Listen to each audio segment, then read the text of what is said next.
Hoje eu quero mostrar para vocês algumas maneiras de tratar as variáveis categóricas dos seus dados, de forma que o modelo possa extrair alguma informação. Essa é uma questão bastante comum e não tem uma resposta que vá servir para todos os dados, para todas as situações. O mais importante é você conhecer maneiras diferentes de codificar as variáveis categóricas e poder testá-las, escolher aquelas que funcionem melhor na tua aplicação. Para isso, eu vou usar uma biblioteca, que o link está na descrição, chamada Category Encoders. Ela é feita no estilo do Scikit-learn e ela tem vários métodos de transformação dessas variáveis. Vocês podem ver aqui, por exemplo, hashing, leave one out, ordinal. Eu não vou testar todos esses. Eu vou testar alguns que eu considero sejam o kit básico de transformações diferentes que você deve ter em mente quando tiver alguma variável categórica para transformar nos teus dados. Alguns deles, para quem tiver mais interesse e for ler a documentação, vão ver que giram em torno de ideias similares, mas acabam usando abordagens diferentes. Então eu encontrei esse dataset que trata de quantas pessoas participaram de programas de tratamento de dependência química no estado de Nova York em cada ano. Vamos dar uma olhada um pouco mais profunda nesses dados para a gente entender o que está acontecendo. Aqui no Kaggle, eles fizeram essa interface muito legal, onde a gente pode ver alguma descrição do que se trata cada coluna. Então nós temos o ano, que é o ano de registro dessas entradas nos programas. Aqui nós temos o condado, a categoria do programa, tem o tipo de serviço, a idade, o grupo de idade de pessoas que se inscreveram nesse tratamento e a substância primária que eles utilizavam. E aqui nós temos o número de admissões, que é o número de pessoas que entraram no tratamento descrito em um determinado ano. Tendo os dados, vamos começar aqui a fazer a análise. Sempre gosto de importar o Pandas e o NumPy, porque em geral eles têm a maioria das funções que a gente vai usar. E o primeiro momento nós vamos simplesmente fazer a leitura dos dados. Então, com o read CSV, a gente dá uma olhada e vê que efetivamente as mesmas colunas que nós vimos no site do Kaggle. Para que a gente possa fazer análise em Machine Learning, nós precisamos sempre fazer uma divisão entre treino e validação, pelo menos. Eu não vou entrar em grandes detalhes aqui, o objetivo não é fazer a modelagem completa desses dados, mas eu vou colocar os elementos básicos para que a gente possa ter um resultado interessante testando esses métodos de transformar as variáveis categóricas.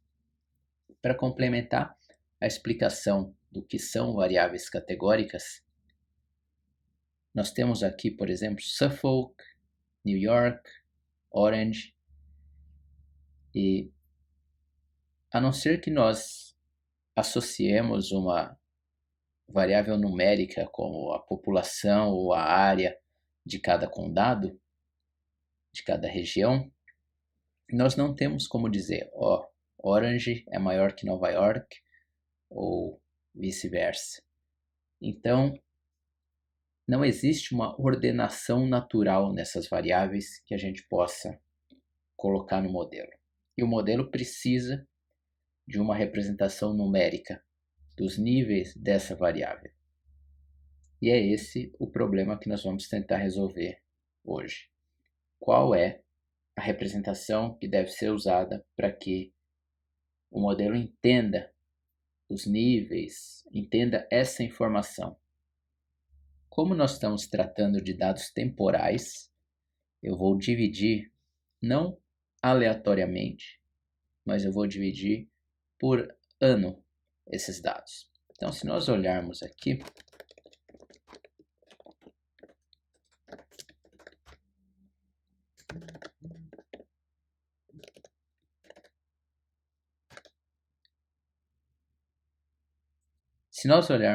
nós temos 2007 até 2017, então são 10 anos de dados.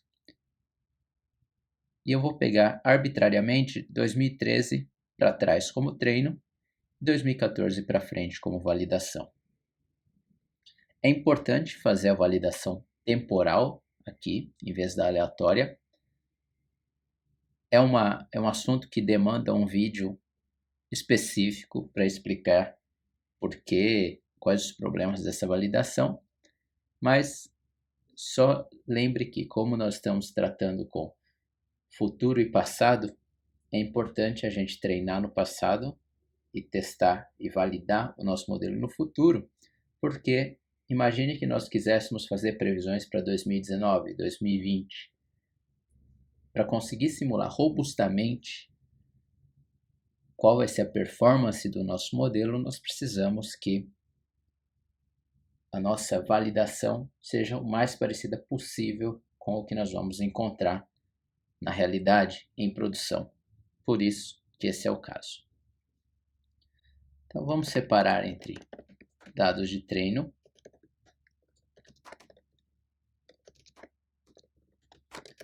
tudo que veio de 2013 para trás e dados de validação tudo que veio de 2013 para frente.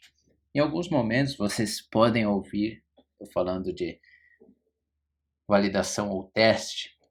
Eles rigorosamente não são a mesma coisa, mas os dois se tratam de dados que você não usa para treinar o seu modelo. Então vamos lá. Tendo o nosso dataset, nós vamos escolher um modelo para usar. Aqui, para simplificar, eu vou usar a Random Forest. Então, é um problema de regressão. Eu vou usar um Random Forest Regressor. Cada classe de modelos, vamos dizer assim, aqui nós vamos usar um conjunto de árvores de decisão. Eles vão entender as variáveis de uma maneira específica. Se você usar uma rede neural, elas vão entender a variável de outra maneira. Então é importante também levar em conta qual é o modelo que você vai usar e assim conseguir decidir melhor quais são as representações categóricas que podem ser mais eficazes de acordo com o modelo que você está usando. Nesse caso, eu vou demonstrar o uso de 3 métodos e, em geral, você pode aplicar esses 3 métodos para qualquer modelo. A representação deles é bem entendida por praticamente todos os modelos. Claro que sempre existem as exceções, mas a ideia aqui é mostrar métodos bem gerais. Se o teu interesse for maximizar realmente a performance de um modelo específico, você precisa efetivamente saber quais são as representações que tendem a funcionar melhor com aquele modelo. Mas, em geral, essas 3 representações já vão ser muito úteis para a maioria dos problemas que a gente precisa resolver em Machine Learning. Agora que nossos dados já estão divididos entre treino e validação, vamos começar a testar as opções que nós temos de transformação desses dados. O primeiro deles vai ser o One Hot Encoder. Esse aqui, basicamente, significa pegar cada um desses níveis de uma variável e transformá-lo numa coluna. Então, para dar um exemplo, deixa eu importar aqui o nosso encoder.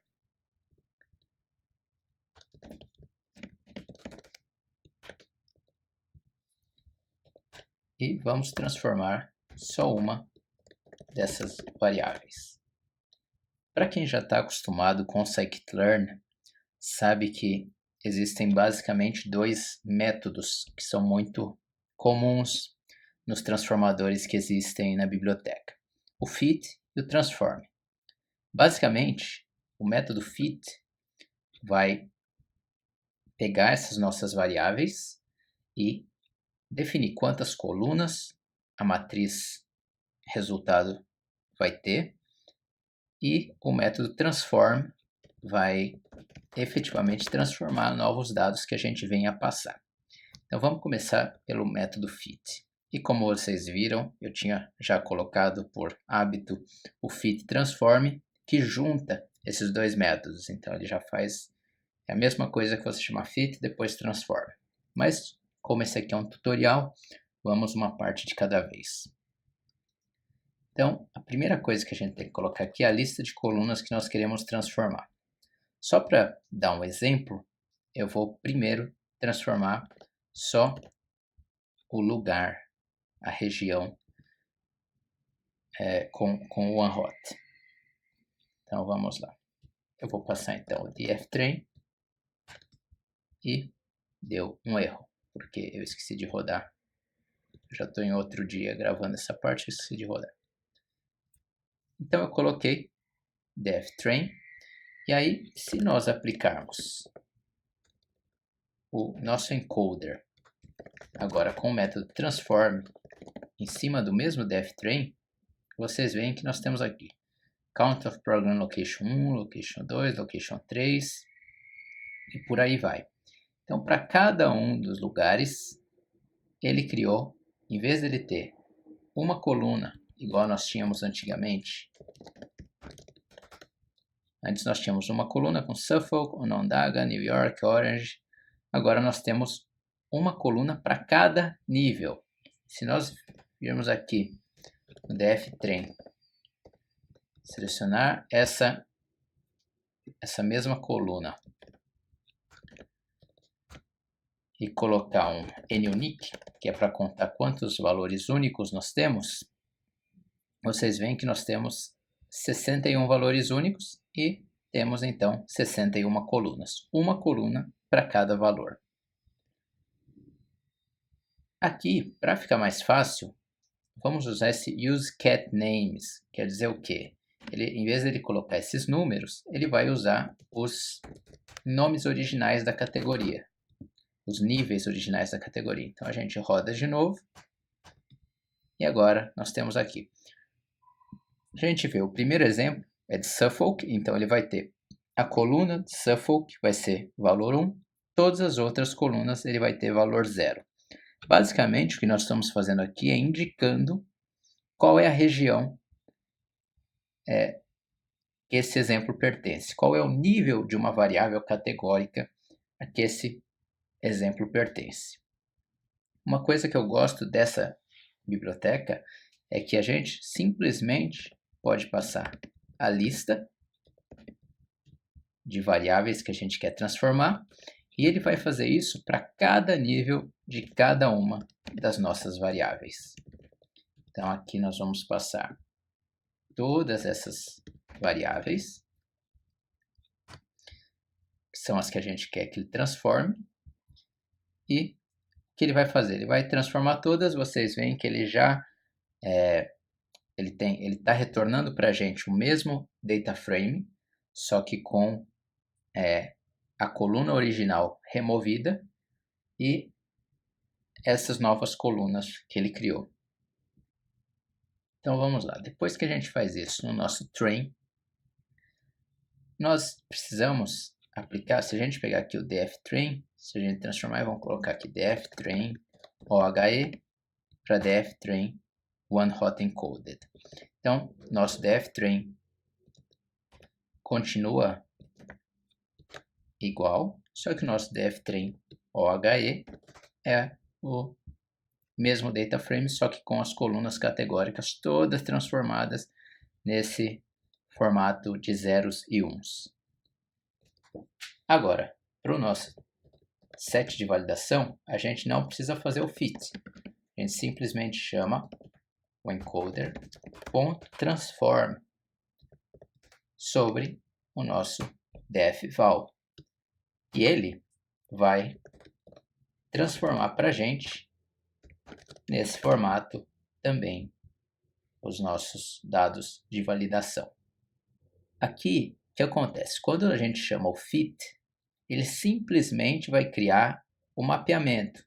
Olha, esta coluna se refere ao nível Suffolk, essa coluna se refere ao nível Onondaga, essa coluna se refere ao nível New York. Então, ele vai criar esse mapeamento. Ele só vai efetivamente transformar o nosso data frame no momento em que nós aplicarmos o transform. Então, agora vamos para a parte mais divertida, que é, vamos criar o nosso modelo aqui. Normalmente eu gosto de colocar o nJobs, simplesmente faz a nossa Random Forest rodar em paralelo. No caso aqui eu estou usando um computador com 6 cores. E vamos colocar aqui nEstimators 100. Eu não gosto muito de usar menos de 100 estimators, porque isso também é material para um outro vídeo, mas a Random Forest, quanto mais árvores ele tiver, isso aqui é o número de árvores que ele vai criar, mais profundas elas podem ser e menor vai ser a variância das suas previsões. E uma coisa importante que eu gosto de colocar é o Random State. O que é o Random State? É a Random Seed do gerador de números aleatórios. O número, se eu colocar aqui, por exemplo, o número 22, toda vez ele vai gerar a mesma sequência de números aleatórios, que são os números que ele vai usar no caso da Random Forest para definir quais samples vão cair em cada árvore, como é que ele vai fazer, selecionar as features de cada nó para fazer a divisão. Então, por que isso é importante aqui? Porque você tendo a mesma random seed, o mesmo random state, quer dizer que você tira um pouco desse caso da aleatoriedade de você ter resultados diferentes simplesmente porque você caiu com uma sequência de números diferentes. Por isso, esse é outro problema que quando você tem várias árvores, você não tem que se preocupar muito, porque o fato de você estar fazendo a média entre uma porrada de árvores faz com que reduza o efeito dessa aleatoriedade. Então, vamos lá. Primeiro, nós temos que tirar a coluna do nosso xtrain. Nós temos que colocar df_train OHE drop a coluna admissions. Porque é a coluna que a gente está tentando prever, a gente não vai treinar com a coluna que a gente está tentando prever. Esse método drop remove a coluna. Nós vamos fazer a mesma coisa para o nosso xval, que é o nosso set de validação. E nós vamos criar agora o ytrain. E aí nós vamos pegar essa coluna admissions apenas.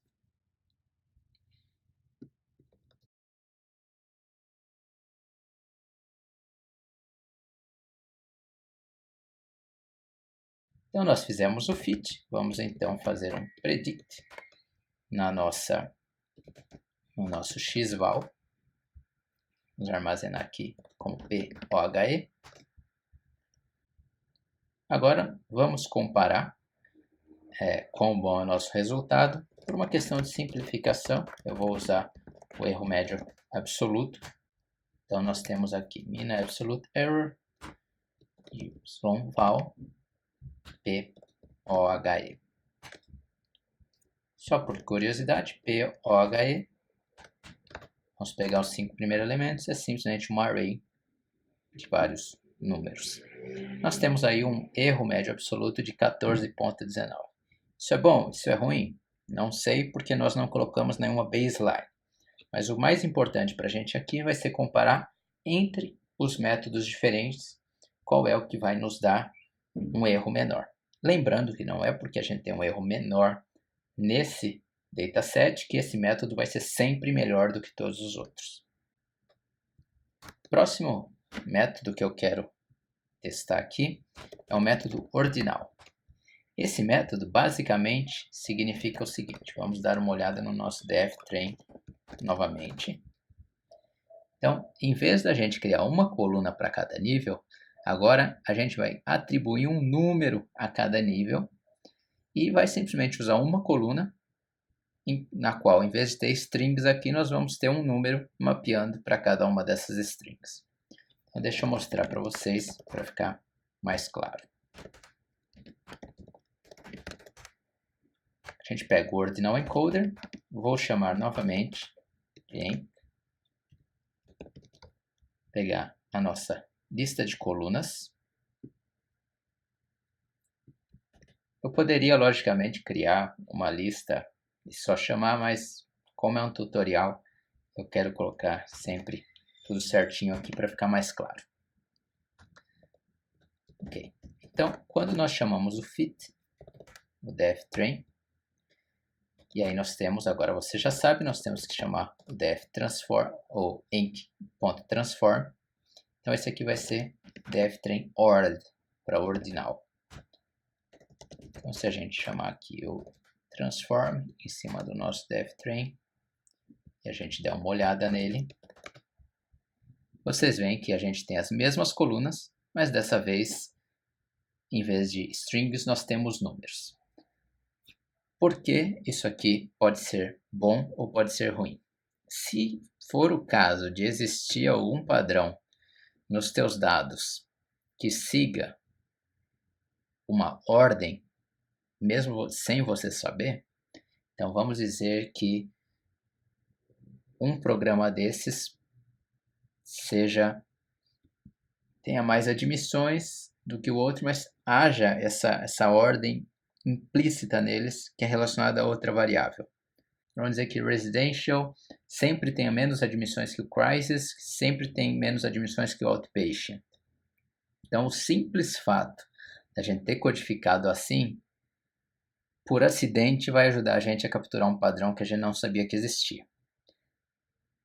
Um outro detalhe para saber quando nós usamos o encoder ordinal é o seguinte. Em geral, com modelos baseados em árvore de decisão, não tem tanto problema, porque ele acaba sabendo separar bem, mesmo que a gente coloque numericamente, ele não liga muito para essa questão de ordem, então ele ainda consegue separar classes que não teriam uma ordem real. Já se você usar esse método ordinal com uma rede neural, com um SVM, com uma regressão linear, ele vai efetivamente achar que outpatient aqui é maior do que crisis e ele menos crisis daria o residential. Então ele vai dar muito mais importância para a ordem, para o tamanho, para a magnitude desses valores. Por isso, o que eu não rodei ainda, isso antes de fazer esse vídeo, então não sei, mas eu diria que por estarmos lidando aqui com árvores, ele não vai ter uma queda tão grande de performance usando esse tipo de encoding. E nesse caso, se não há uma queda muito grande de performance, você realmente precisa economizar memória, aí talvez valha a pena usar esse formato, porque você realmente tem que usar muito menos espaço na memória para armazenar as suas variáveis. Então, vamos ver aqui. Nós precisamos colocar aqui o nosso dfval ord, vai ser em transform dfval. Vamos dar uma olhada.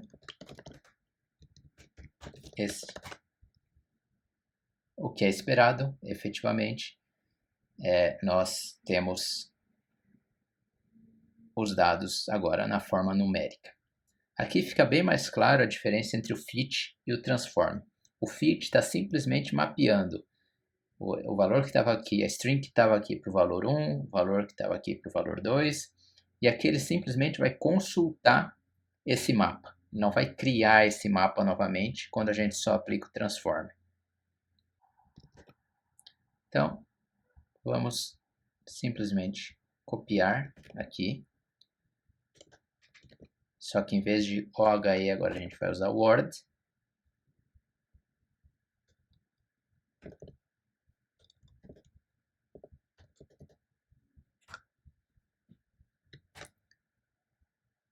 Fazer o fit. E, novamente, vamos pegar aqui. Criar o nosso p-ord. Aplicar sobre o xval. E pegar aqui nosso mean absolute error e calcular. Então vocês veem, 14,79. O nosso erro anterior era 14,19. Não é uma diferença tão grande, vamos dizer 14,20 para 14,8. E em tese, esse aqui tem muito mais formas de confundir o modelo usando esse formato. Mas, como eu falei, sendo um modelo de árvore, normalmente ele é bem robusto nesses casos. E por último, o método que eu quero mostrar para vocês é o Target Encode. Esse método tem um paper bastante citado sobre ele e a primeira vez que eu ouvi foi durante algumas competições no Kaggle. É uma coisa bastante usada em competições. Em alguns casos funciona, em outros casos não funciona tão bem, como tudo, mas é uma ideia que eu gosto muito, eu acho fantástica essa ideia do Target Encode. Então, o que é isso? Vamos lá, deftrain.head. Então, o que esse método vai fazer? Ele vai basicamente tentar substituir cada um desses níveis por um valor que é uma fórmula ponderada entre o valor do target para esse nível e o valor do target em geral para a categoria. Então, vamos dizer que a média para Suffolk seja de 10 admissões. Ele vai pegar esta média de Suffolk, vai pegar a média dos dados, vamos dizer que seja 15 admissões. E um dos métodos que ele usa é pegar, por exemplo, 0,7 vezes Suffolk, 0,7 vezes 10, mais 0,3 vezes 15, e efetivamente esse aqui vira o valor que vai ser substituído nesse lugar por esse nível. Vamos aplicar para que fique mais claro. Vamos chamar novamente que o target. Opa, preciso importar.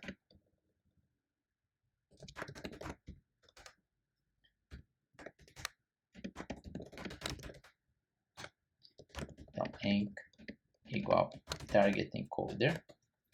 Novamente,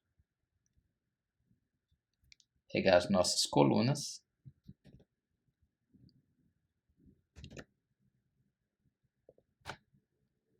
Aqui eu vou fazer o fit do nosso deftrain e agora nós vamos ter deftrain target. Vamos colocar trg para target, fazer o transform sobre nossos dados originais. Fit missing, ok. Então, como eu falei, ele usa o target para substituir o valor. Então, logicamente, para fazer o fit, você precisa passar não só os teus dados, as colunas que você quer transformar aqui, mas você também vai precisar passar qual é o teu target. Uma coluna do teu target. E aí, ele efetivamente faz a transformação aqui. Então, quer dizer, com a fórmula dele, e para quem tiver mais interesse, eu acho que vale a pena olhar em mais detalhes esse encoder, ele tem um coeficiente que você pode passar de quanto que ele vai pegar do nível da do próprio nível que ele está transformando, quanto que ele vai pegar, qual vai ser o peso do target em geral, para efetivamente calcular esses números. Outra coisa é, algumas pessoas devem estar pensando, poxa, mas então eu estou usando o target para uma feature, isso aí eu não estou vazando informação, ou eu não estou fazendo overfitting. Em alguns casos, isso efetivamente vai dar overfitting. Vai depender do método que você usa para fazer esse target encoding. No caso aqui, pelo que eu li no código do Category Encoders, ele está efetivamente pegando tudo que está no treino, fazendo a suavização aí e colocando esses valores. Então, efetivamente, pode ser, fica muito mais propenso a overfitting do que se você fizer usando outros métodos. Mas mesmo assim, esse método pode vir a funcionar.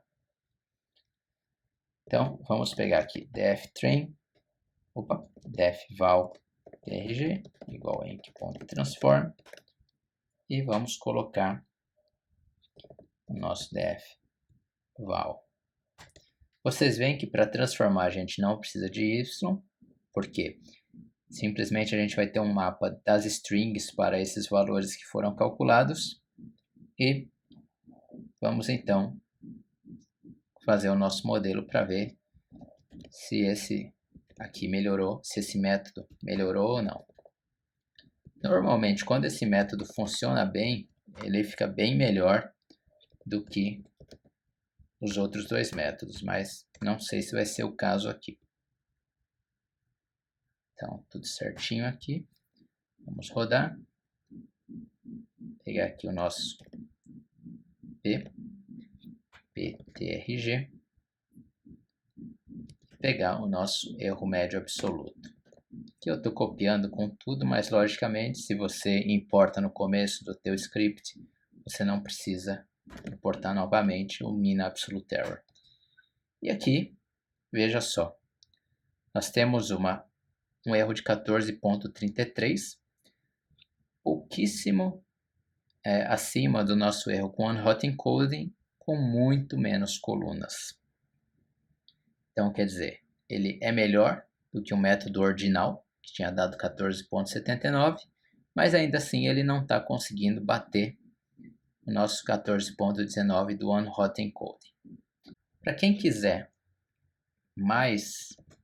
testar alguma coisa a mais aqui nesse Target Encoder, brincar um pouco com ele, eu recomendo ler aqui a documentação e brincar um pouco com esse Mean Samples Leaf e com o Smoothing, que são os dois fatores que vão acabar ajudando a regular o overfitting.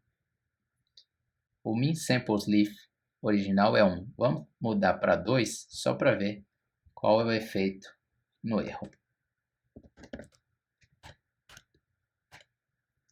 Nós vamos lá, rodar tudo de novo. Praticamente não teve efeito no nosso erro. Vamos dar uma de louco aqui, colocar 200. Com 200 nós temos uma diminuição no erro. Por quê? Esse Mean Samples Leaf vai simplesmente pegar mais exemplos para fazer a média do valor do target para o nível da variável. Então, quanto mais exemplos, em tese, mais próximo mais robusta a nossa estimativa do valor real da população. Então, efetivamente nos ajuda a diminuir o erro e, agora que eu percebi, a gente conseguiu um erro melhor do que o one-hot encoding. Então, efetivamente, eu recomendo que vocês brinquem com o Mean Samples Leaf, ou com o Smoothing, e comentem resultados que vocês tiveram para que outras pessoas também possam aprender com isso. Então, esse é basicamente o que eu queria mostrar para vocês esses 3 métodos. Tem um link para esse notebook e eu espero que tenha sido útil e boa sorte nos seus projetos. Um abraço.